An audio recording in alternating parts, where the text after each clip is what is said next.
नमस्कार, माझं नाव ओमकार विश्वनाथ गोंड. मी BCA second year Dayanand महाविद्यालय वाणिज्य इथला विद्यार्थी आहे. तर मी आज द हिडन हिंदू या पुस्तकाचा थोडक्यात आढावा देणार आहे. तर या पुस्तकाचे एकूण 3 भाग आहेत. तर मी आज पहिल्या भागाचा आढावा देणार आहे. द हिडन हिंदू या पुस्तकाचा लेखक अक्षत गुप्ता आहेत आणि या पुस्तकाचे मराठी अनुवाद मुक्ता देशपांडे यांनी केला आहे.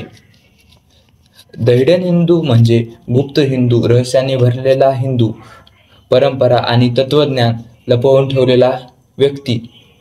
द हिडन हिंदू हे पुस्तक पुराणकथा, विज्ञान आणि रहस्य याचा सुंदर संगम आहे.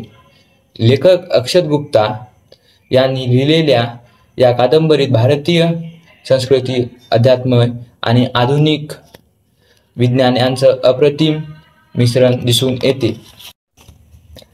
तर गोष्ट अशी आहे की हिंदू धर्मामध्ये 4 युग असतात: सत्ययुग, त्रेतायुग, द्वापरयुग आणि कलियुग.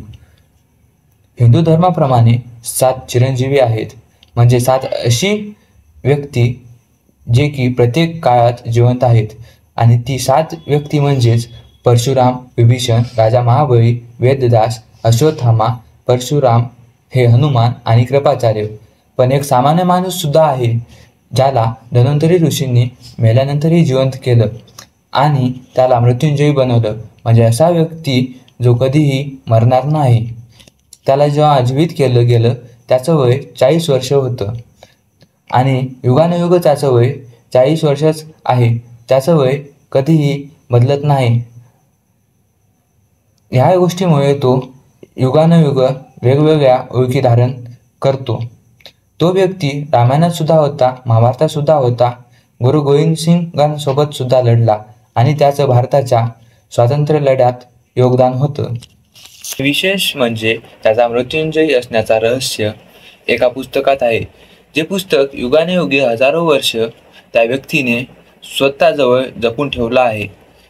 पण ह्याची भनक एका व्यक्तीला लागते आणि ती अनामिक व्यक्ती स्वतःच्या नेतृत्वाखाली एक गुप्त गट बनवते आणि ते गट हे व्यक्ती हजारो वर्ष जिवंत कसे आहे त्याचं रहस्य शोधण्यासाठी मागे लागलेली असते. आणि त्या गटला रहस्य सापडते का हे बघण्यासाठी द हिडन हिंदू हे पुस्तक वाचलं पाहिजे. धन्यवाद.